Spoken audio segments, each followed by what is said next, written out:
A number of years ago, Laurie Majors, my executive assistant, got a phone call from a lady in Birmingham, Alabama. At the end of the conversation, she said, Zig, she said, I believe this woman thinks she's got an impossible problem, but I believe you can solve that problem with her in just a few minutes if you will spend that time with her. I said, well, Laurie, tell her to meet me backstage. I'll get there about 10 minutes early. My schedule was such that was about all I had. Well, I got there, and I was on backstage behind the curtain on one side. She spotted me from the other side, and as she walked across the stage, I have never seen as much anger in a human being in my life as I saw in her. She almost started crying when she saw me. She said, oh, I'm just so glad to see you. I got this horrible job. I hate it. I hate everything about it. I hate everybody down there. I mean, you talking about negative nails. She was it. She said, can you help me? Now, understand, I've only got about 10 minutes. So I looked at her, and one thing I have learned, I don't do counseling, but I talk with a lot of people who do, in psychology, psychiatry, and the ministry. And they tell me that everybody who comes to you with a problem are not necessarily looking for a solution. I couldn't understand that for a long time. Why do they bring you a problem if they don't want to solve it? Well, I can tell you why. They want to tell you about it, you about it, you about it, you about it, and you about it. And if you foul up the deal and solve the problem, they can't tell you again, you again. They want the attention that goes with the problem, and every company just about it has that kind of an individual. They want the attention that goes with griping and complaining. Well, I looked at the lady, and it wasn't unkindly, but firmly I said to her, yes, and you know, ma'am, I'm afraid your problem is about to get worse. She said, what do you mean? I said, I believe they're going to fire you. She was stunned. I couldn't have stunned her more if I'd hit her in the face with a bucket of ice water. She said, fire me? Why on earth would they fire me? The inflection in her voice clearly said, they're the bad guys, I'm the good guy. Why don't they fire them and keep me? Have you ever noticed that people who are the problem never recognize that they are? They're in complete denial. They think denial is just a river in Egypt. Why would they fire me? I said, ma'am, I don't believe there's a company in America big enough to contain this much poison in one small spot. Have you ever noticed that when somebody is about to lose something they've been complaining about, whether it's a car, a home, a mate, a job, or whatever, when all of a sudden it appears they're going to lose them, it takes on brand new value. She looked at me and said, well, what can I do?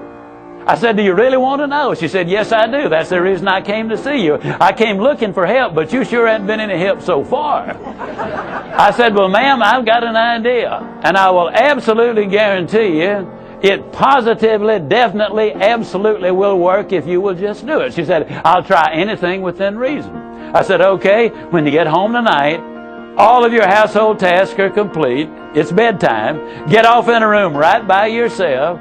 Get a sheet of paper out, and at the top of it write, I like my job because. She interrupted me. She said, that'll be easy. I don't like nothing about that job. Don't like nothing about those people down there.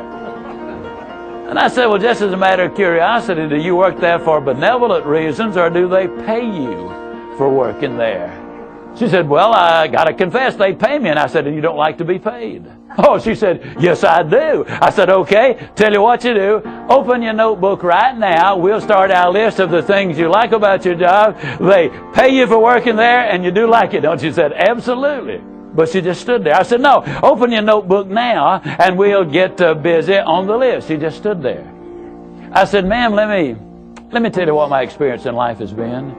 I've discovered that in 100% of the cases, no exceptions, people who won't take step number one never take step number two.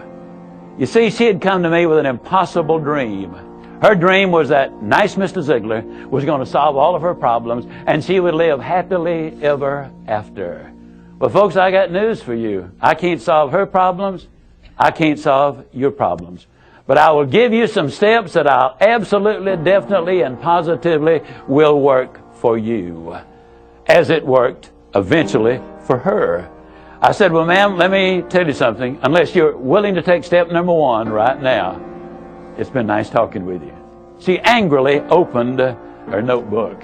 Before we got through, there were 22 things she liked about her job. Not only did they pay her for working there, they paid her above average. She had 3 weeks vacation with pay.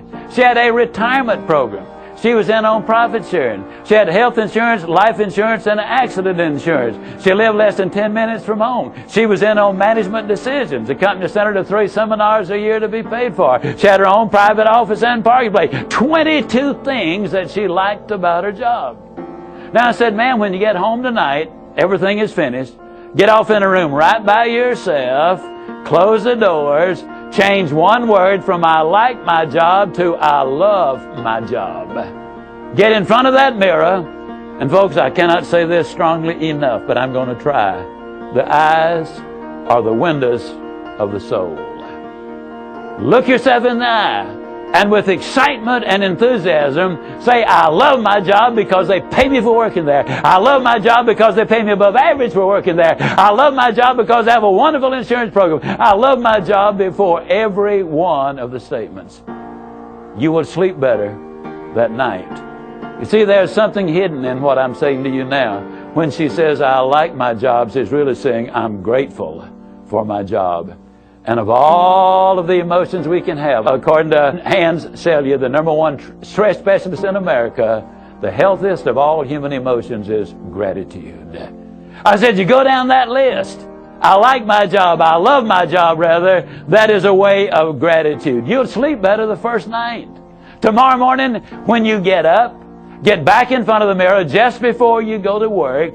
Get back in front of the mirror and repeat the process again with excitement and enthusiasm. I love my job because, and take the list with you. Because the reality is, you see, you will have started to change from a fault finder to a good finder. Some people do really find fault like there's a reward for it. They really do. Take the list with you, and you will be able to add to that list, absolutely guaranteed. Do this every morning and every night, and you will have an astonishing recovery from this advanced case of stinking thinking. Now, I didn't say that to her, but I'm saying it to you. That's what it was. It was an advanced case of stinking thinking. Well, 6 weeks later, I was back in Birmingham, Alabama. I was doing a follow-up sales seminar. Now, the lady was not in sales, but she had been listening to my tapes. She had been listening to Automobile University, and she had discovered that everybody sells. Everybody who will ever hear this is in selling.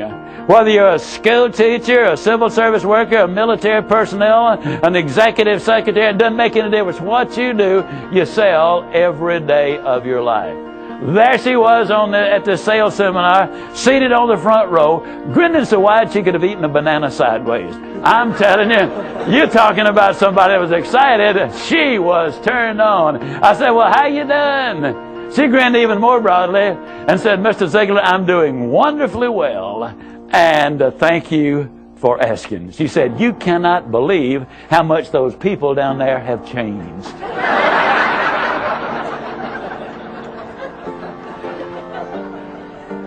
I got to lay it on the line, folks. You're not going to change anybody else till you change you. Everything really does begin with you. Now, you see, the unfortunate thing, this lady had been raised in a very negative environment. First, her parents had told her that she'd never amount to anything.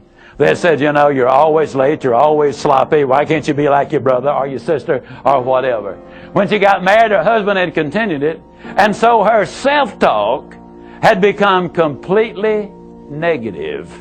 Everything that she said about herself was negative. Like Dad said, I'll never amount to anything. Or like my husband says, I can't do anything right. But when she started changing the input, then some radical changes took place.